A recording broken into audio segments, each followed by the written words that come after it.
Hello everyone, I am Nikki. स्वागत है आप सभी का लर्न एनसीईआरटी पे। आज हम लोग 6 क्लास के एनसीईआरटी के इतिहास विषय के छठे अध्याय को समझने के प्रयास करेंगे डिटेल में। और छठा अध्याय है नए प्रश्न नए विचार। इसमें हमें बुद्ध की कहानी के बारे में जानना है। बुद्ध की कहानी के बारे में जानने से पहले थोड़ा सा बुद्ध के बारे में हम लोग जानेंगे। बौद्ध धर्म के संस्थापक गौतम बुद्ध थे और इन्हें एशिया का ज्योतिपुंज लाइट ऑफ एशिया कहा जाता है। और इनका जो बचपन का नाम था वो सिद्धार्थ था। इनके पिता का नाम शुद्धोधन, जो शाक्य गणराज्य के मुखिया थे। इनकी माता माया देवी, जो इनके जन्म के 7वें दिन ही इनकी मृत्यु हो गई थी। तो इनका लालन पोषण जो है इनकी जो सौतेली माँ कहे या मौसी कहे प्रजापति गौतमी ने किया था। इनका जन्म लगभग 2500 ईसा वर्ष पूर्व हुआ था। यह वह समय था जब लोगों के जीवन में तेजी से परिवर्तन हो रहा था, जैसा कि हम लोगों ने इससे पहले वाले अध्याय में पढ़ा है। महाजनपदों के कुछ राजा इस समय बहुत शक्तिशाली हो गए थे। हजारों साल के बाद फिर से नगर उभर रहे थे। गांव के जीवन में भी बदलाव आ रहा था। बहुत से विचारक इन परिवर्तनों को समझने का प्रयास कर रहे थे। वे जीवन के सच्चे अर्थ को भी जानना चाह रहे थे। बुद्ध जो थे एक क्षत्रिय थे। शाक्य नामक एक छोटे से गण से संबंधित थे। युवा अवस्था में ही उन्होंने ज्ञान की खोज में घर के सुख को छोड़ दिया। वो करीब अपने विवाह, उनकी जो विवाह हुआ 16 वर्ष की अवस्था में यशोधरा के साथ हुआ और साथ ही उनका एक पुत्र राहुल भी हुआ था। उन्होंने सांसारिक समस्याओं से व्यथित होकर सिद्धार्थ जो है 29 वर्ष की अवस्था में गृह त्याग कर दिया। उस गृह त्याग को बौद्ध धर्म में महाविनिष्क्रमण कहा गया। गृह त्याग के बाद सिद्धार्थ ने वैशाली के अलारकला से सांख्य दर्शन की शिक्षा ग्रहण की। इसीलिए अलार कलाम को सिद्धार्थ के प्रथम गुरु कहा जाता है। अलार कलाम के बाद सिद्धार्थ ने राजगीर के रुद्र करामपुत से शिक्षा ग्रहण की। इस तरह से अलग अलग उन्हें यहाँ उरेवेलास में सिद्धार्थ को कौंडिन्य, बप्पा, भादिया, हामनामा, अस्सागी नामक 5 साधक मिले थे। आगे देखते हैं। उन्होंने अपनी ज्ञान प्राप्ति के लिए इधर उधर काफ़ी भटके। अंततः उन्हें हुआ क्या कि ज्ञान प्राप्ति के लिए उन्होंने स्वयं ही रास्ता ढूंढने का निश्चय लिया। इसके लिए उन्होंने बोध गया, जो वर्तमान बिहार में है, पहले उसे गया के नाम से जाना जाता था। जब महात्मा गौतम बुद्ध को ज्ञान की प्राप्ति हुई तो वो बोध गया। बोध कहने का मतलब ज्ञान, बोध गया कहा जाने लगा। पीपल के नीचे कई दिनों तक तपस्या की। अंततः उन्हें ज्ञान की प्राप्ति हुई। इसके बाद वे बुद्ध के रूप में जाने लगे। यहाँ से वे बनारस के निकट स्थित सारनाथ गए, जहाँ उन्होंने अपनी पहली उपदेश दिया। और सबसे पहला उपदेश बोले तो सारनाथ, जिसका एक और नाम है ऋषिपत्तनम, दिया। उस जो है पहला उपदेश को बौद्ध ग्रंथ में धर्म चक्र परिवर्तन कहा गया है। और महात्मा बुद्ध को ज्ञान की जो प्राप्ति हुई 35 वर्ष की आयु में, बैसाख की पूर्णिमा की रात निरंजना नदी, जिसे फल्गु नदी के नाम से भी जाना जाता है, पीपल ब्रिज के नीचे ज्ञान की प्राप्ति हुई। जब उन्हें ज्ञान की प्राप्ति हुई तो सिद्धार्थ जो है बुद्ध कहलाने लगे। और इसके बाद ही पहला उपदेश तो सारनाथ में दिए। और सबसे ज़्यादा उपदेश की अगर हम लोग बात करेंगे तो वो सबसे ज़्यादा उपदेश जो है श्रावस्ती में दिए थे। और उन्होंने अपना जो उपदेश का जो लैंग्वेज, भाषा जो चुना था वो जनसाधारण भाषा था। उन्होंने पाली में अपना उपदेश दिया। और आगे देखते हैं।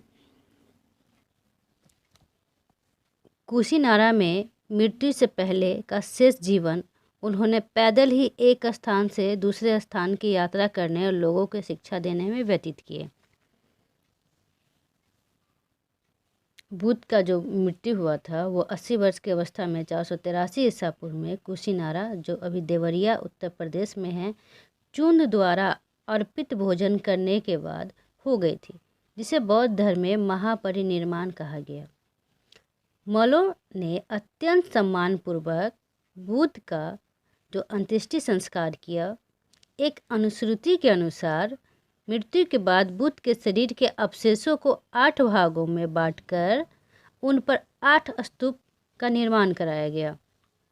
बुद्ध के जन्म एवं मृत्यु की जो तिथि है चीनी परंपरा के कैंटोन अभिलेख के आधार पर निश्चित किया गया। आगे देखते हैं। बुद्ध ने शिक्षा दी कि यह जीवन कष्टों और दुखों से भरा है और ऐसी हमारी इच्छा और लालसा है, लालसा कहने का मतलब जो हमेशा पूरी नहीं की जा सकती, के कारण होता है। कभी कभी हम जो चाहते हैं वह प्राप्त कर लेने के बाद भी हम संतुष्ट नहीं होते हैं। ऐसा हम अपने आम जीवन में भी देखते हैं। एवं अधिक अथवा अन्य वस्तुओं को पाने की इच्छा करने लगते हैं। बुद्ध ने इस लिप्सा को तृष्णा कहा।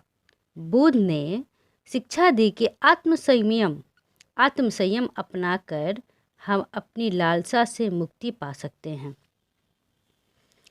उन्होंने लोगों को दयालु होने तथा मनुष्य के साथ साथ जानवरों के जीवन का भी आदर करने की शिक्षा दी।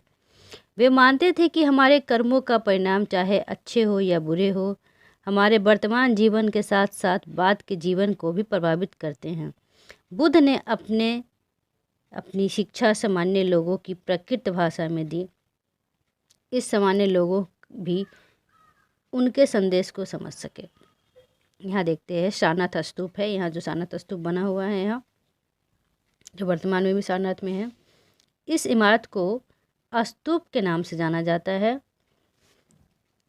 यहीं पर बुद्ध ने अपना सर्वप्रथम उपदेश दिया। इसी घटना की स्मृति में यह स्तूप का निर्माण कराया गया। ये स्तूप जो बना है वो सारनाथ स्तूप बना है।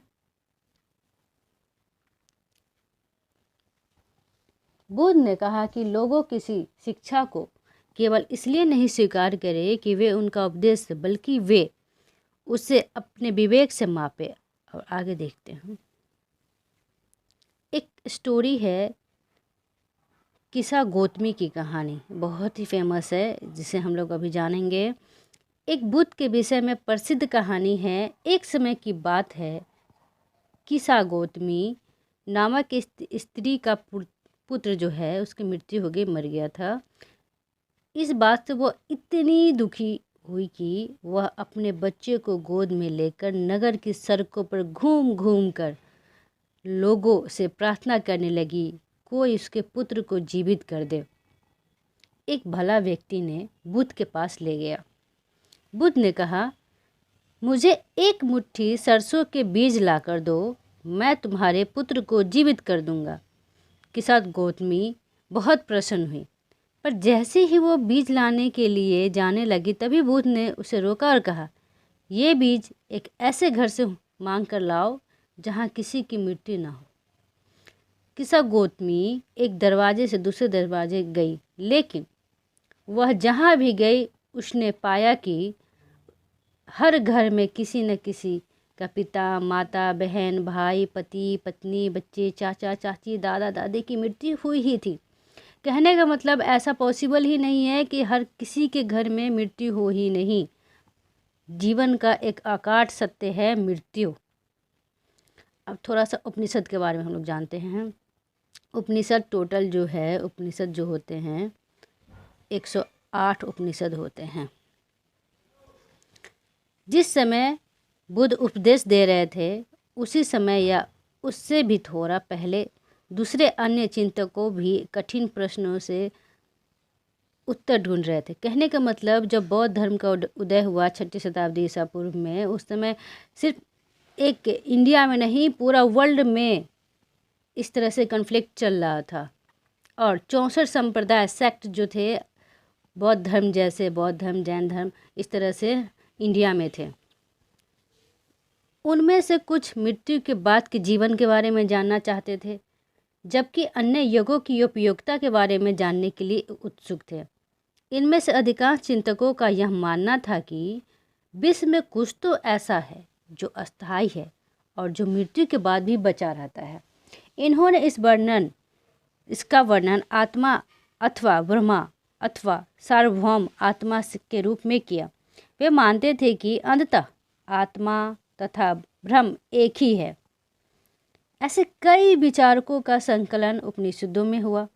उपनिषद उत्तर वैदिक ग्रंथों का हिस्सा था। उपनिषद का जो शाब्दिक अर्थ होता है गुरु के समीप बैठना।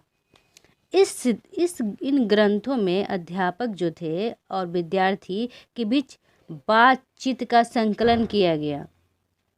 प्रायः यह विचार सामान्य वार्तालाप के रूप में प्रस्तुत किए गए। यहाँ भारतीय दर्शन के छह पत्ती सरदर्शन कहा गया इसे। ये बहुत ही इंपॉर्टेंट है, इस पर जरूर ध्यान दें। ये कंपटीशन पॉइंट ऑफ व्यू से भी बहुत इंपॉर्टेंट है। सदियों से भारत द्वारा सत्य की बौद्धिक खोज का प्रतिनिधित्व दर्शन के 6 शाखाओं ने किया। यह वैशेषिक, न्याय, सांख्य, योग, पूर्व मीमांसा और वेदांत या उत्तर मीमांसा के नाम से जाना जाता है। और ये 6 दर्शन है, कौन कौन दिया वो देखते हैं। वैशेषिक जिसे कनाद ने दिया, न्याय गौतम, कपिल सांख्य, योग पतंजलि, पूर्व मीमांसा जैमिनी या वेदांत या उत्तर मीमांसा व्यास के द्वारा दिया गया, जो आज भारत के देश के बौद्धिक चर्चा को दिशा देते हैं। जर्मन मूल के ब्रिटिश भारतविद फ्रेडरिक मैक्स मूलर के अनुसार दर्शन की इन 6 शाखाओं का विकास कई पीढ़ियों के दौरान व्यक्तिगत विचारकों के योगदान से हुआ। यद्यपि ये एक दूसरे से भिन्न दिखते हैं, यद्यपि सत्य की इनकी समझ में आधारभूत तालमेल दिखता है। एक हम लोग अब बुद्धिमान भिखारी के बारे में स्टोरी जानेंगे। यह वार्तालाप छंदोग्य उपनिषद नामक प्रसिद्ध उपनिषद की एक कहानी पर आधारित है। शौनक व अभिप्रातीन नामक 2 ऋषि सार्वभौम आत्मा की उपासना करते थे। एक बार जो ही वे भोजन करने के लिए बैठे, एक भिखारी आया और भोजन मांगने लगा। शौनक ने कहा, हम तुम्हें कुछ नहीं दे सकते। भिखारी ने पूछा, विद्वजन आप किसकी उपासना करते हैं? अभिप्रातीन ने उत्तर दिया, सार्वभौम आत्मा की। ओह, इसका मतलब आप यह जानते हैं कि सार्वभौम आत्मा संपूर्ण विश्व में विद्यमान है? ऋषियों ने कहा, हाँ हम जानते हैं। भिखारी ने फिर पूछा, अगर यह सार्वभौम आत्मा संपूर्ण विश्व में विद्यमान है तो यह मेरे अंदर भी विद्यमान है। मैं कौन हूँ? मैं इस विश्व का भी तो एक भाग हूँ। तुम सत्य बोलते हो युवा ब्राह्मण। इसलिए हे ऋषि, मुझे भोजन न देकर आप उस सार्वभौम आत्मा को भोजन देने से मना कर रहे हैं। भिखारी की बात की सच्चाई जानकर ऋषियों ने उसे भोजन दे दिया। आगे देखते हैं। इन चर्चाओं में भाग लेने वाले अधिकांशतः पुरुष, ब्राह्मण तथा राजा होते थे। कभी कभी गार्गी जैसे स्त्री विचारक का भी उल्लेख हमें मिलता है। विद्वता के लिए गार्गी राज दरबारों में होने वाले वाद विवाद में भाग लिया करती थी। निर्धन व्यक्ति इस तरह के वाद विवाद में बहुत कम ही हिस्सा लेते थे। इस तरह का प्रसिद्ध अपवाद जो है सत्यकाम जावल का है। सत्यकाम जावल का जो उसकी जो माँ है, दासी थी, उसकी माँ के नाम पे पड़ा सत्यकाम। सत्यकाम के मन में सत्य जानने की तीव्र जिज्ञासा उत्पन्न हुई। गौतम नामक एक ब्राह्मण ने उन्हें अपने विद्वान विद्यार्थी के रूप में स्वीकार किया तथा वह अपने समय के सर्वाधिक प्रसिद्ध विचारक में से एक बने। उपनिषद के कई विचारकों का विकास बाद के प्रसिद्ध विचारक शंकराचार्य द्वारा किया गया, जिनके बारे में हम आगे पढ़ेंगे क्लास 7 में। अब व्याकरणविद पाणिनि। इस युग में कुछ अन्य विद्वान भी खोज रहे थे। उन्हीं प्रसिद्ध विद्वानों में एक पाणिनि ने संस्कृत भाषा की व्याकरण की रचना की। उन्होंने स्वरों और व्यंजनों को एक विशेष क्रम में रखकर उनके आधार पर सूत्रों की रचना की। ये सूत्र बीजगणित के सूत्रों से काफ़ी मिलते जुलते हैं। इसका प्रयोग कर उन्होंने संस्कृत भाषा के प्रयोगों को नियम लघु सूत्रों लगभग 3000 के रूप में लिखा। आगे हम लोग जानते हैं जैन धर्म के बारे में। जैन धर्म के संस्थापक एवं प्रथम तीर्थंकर ऋषभदेव थे। जैन धर्म के 23वें तीर्थंकर पार्श्वनाथ थे, जो काशी के इक्ष्वाकु वंशीय राजा अश्वसेन के पुत्र थे। इन्होंने 30 वर्ष की अवस्था में संन्यास जीवन को स्वीकारा। इनके द्वारा जो दी गई शिक्षा थी, हिंसा न करना, सदा सत्य बोलना, चोरी न करना अथवा संपत्ति न रखना। महावीर स्वामी जैन धर्म के 24वें और अंतिम तीर्थंकर हुए। महावीर का जो जन्म है वो 540 ईसा पूर्व में कुंडग्राम जो वैशाली में हुआ।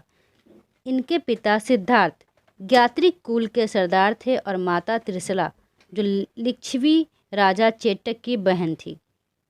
महावीर की पत्नी का नाम यशोदा और पुत्री का नाम अनुजा प्रियदर्शनी था।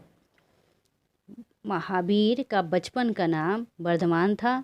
इन्होंने 30 वर्ष की उम्र में माता पिता की मृत्यु के पश्चात अपने बड़े भाई नंदीवर्धन से अनुमति लेकर संन्यास जीवन को स्वीकारा। करीब 12 वर्षों के कठिन तपस्या के बाद महावीर को जीविका के समय प्रिजुपालिका नदी के तट पर एक साल वृक्ष के नीचे तपस्या करते हुए संपूर्ण ज्ञान का बोध हुआ।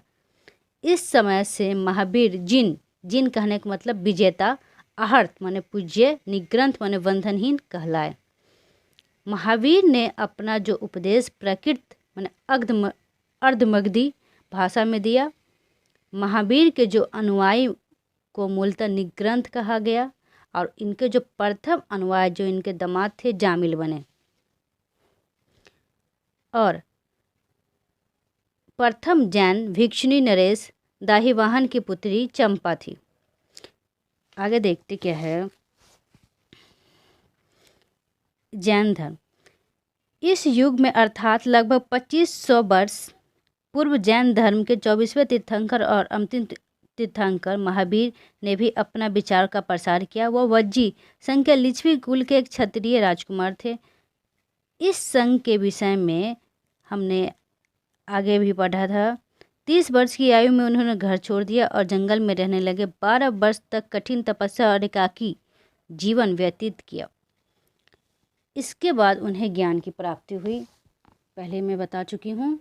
उनका शिक्षा सरल थी, सत्य जानने की इच्छा रखने और प्रत्येक स्त्री व पुरुष को अपना घर छोड़ देना चाहिए।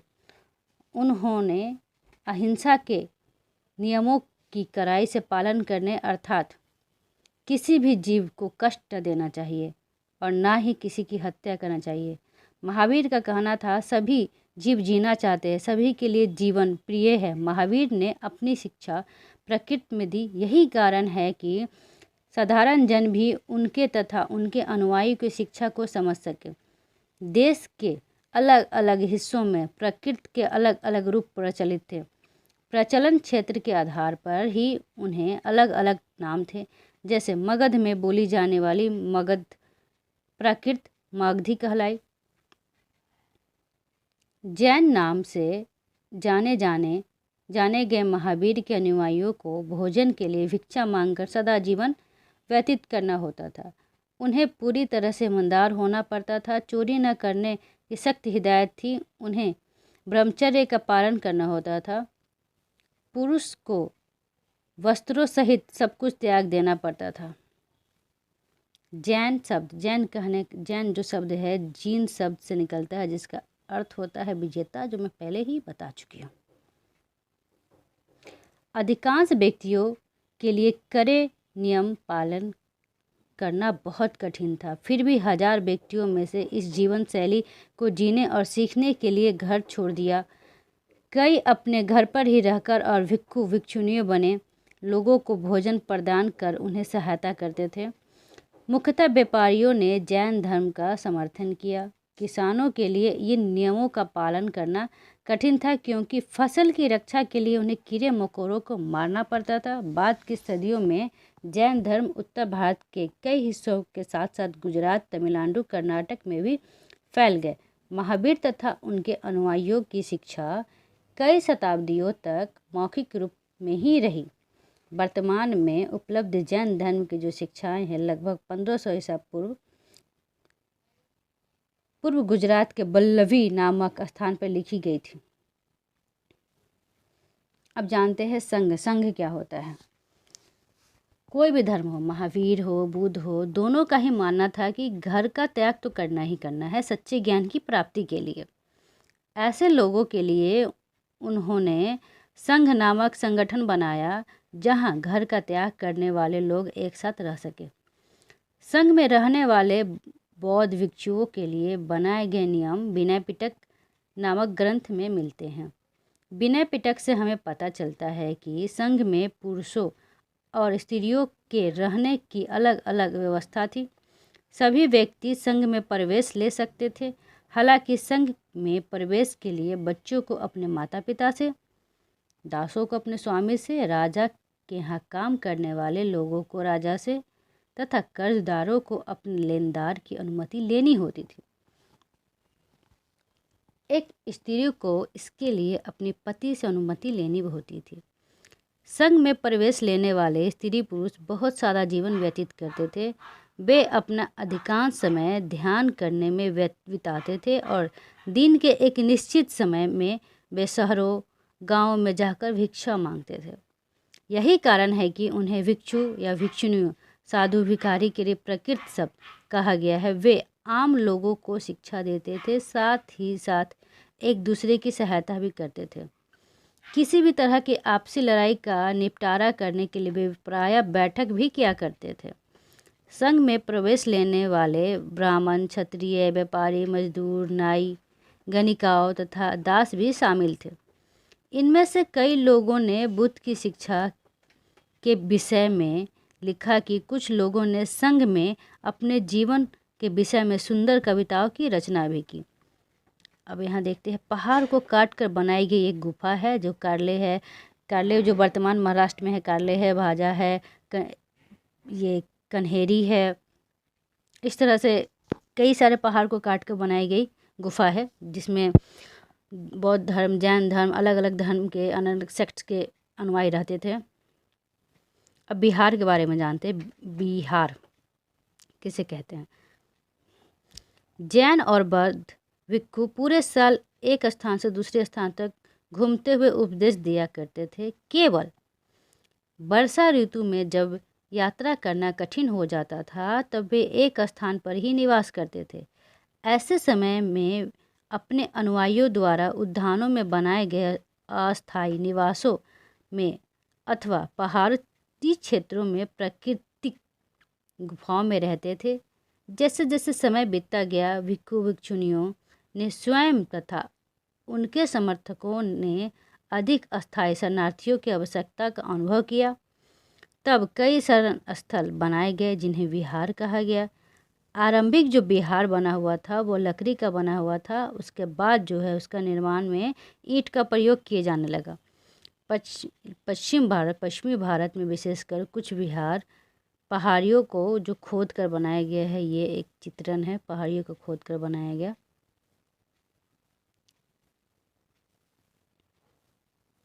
अब एक बौद्ध ग्रंथ से ज्ञात होता है, क्या ज्ञात होता है उसे हम लोग जानते हैं। जिस तरह महासागरों में मिलने पर नदियाँ की अलग अलग पहचान समाप्त हो जाती है, ठीक उसी तरह बुद्ध के अनुयायी जब भिक्षुओं की श्रेणी में प्रवेश करते हैं तो वे अपना वर्ण, श्रेणी, परिवार सब त्याग देते हैं। प्रायः किसी धनी व्यापारी, राजा तथा भूस्वामी द्वारा दान दिए गए भूमि पर ही विहार का निर्माण होता था। स्थानीय व्यक्ति भिक्षु भिक्षुणियों के लिए भोजन, वस्त्र तथा दवाइयाँ लेकर आते थे, जिसके बदले ये भिक्षु भिक्षुणियों लोगों को शिक्षा देते थे। आगे आने वाली शताब्दियों में बौद्ध धर्म उपमहाद्वीप के विभिन्न हिस्सों के साथ साथ बाहरी क्षेत्र में भी फैल गए। आगे है आश्रम व्यवस्था। जैन तथा बौद्ध धर्म जिस समय लोकप्रिय हो रहे थे, उसी समय ब्राह्मणों ने आश्रम व्यवस्था का विकास किया। यहाँ आश्रम शब्द का तात्पर्य लोगों द्वारा रहने तथा ध्यान देने के लिए प्रयोग में आने वाले स्थान से नहीं, बल्कि इसका तात्पर्य जीवन का एक चरण से है। ब्रह्मचर्य, गृहस्थ, वानप्रस्थ, संन्यास नामक 4 प्रकार की आश्रम की बात की गई है। ब्रह्मचर्य के अंतर्गत ब्राह्मण, क्षत्रिय और वैश्य से यह अपेक्षा की जाती थी कि इस चरण के दौरान वे सादा जीवन बिताकर वेदों का अध्ययन करें। गृहस्थ में वे उन्हें विवाह कर एक गृहस्थ के रूप में रहना होता था। वानप्रस्थ में उन्हें जंगल में रहकर साधना करना पड़ता था। अंततः उन्हें सब कुछ त्याग कर सन्यासी बन जाना होता था। आश्रम व्यवस्था ने लोगों को जीवन का कुछ हिस्सा ध्यान में लगाने पर बल दिया। प्रायः स्त्रियों को वेद पढ़ने की अनुमति नहीं थी और उन्हें पतियों द्वारा पालन किए गए जाने वाले आश्रम का भी अनुसरण करना होता था। अब अन्यत्र में कुछ एक्स्ट्रा है, वो हम लोग जानेंगे। एटलस में ईरान ढूंढना है। और द्रष्टु एक ईरानी पैगंबर था।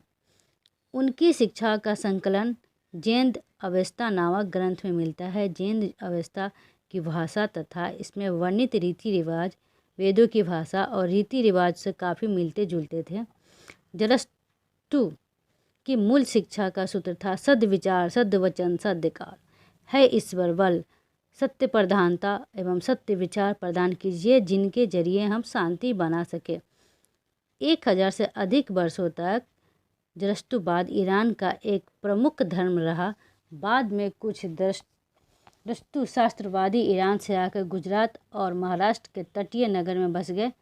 वे लोग भी आज पारसी के पूर्वज हैं। तब ये चैप्टर समाप्त हो जाता है। आप हमें बताएं कि ये कैसा लगा सेशन आपको। जैसा भी लगा उसे आप कमेंट करें। अच्छा लगा तो लाइक, सब्सक्राइब एंड शेयर करें। थैंक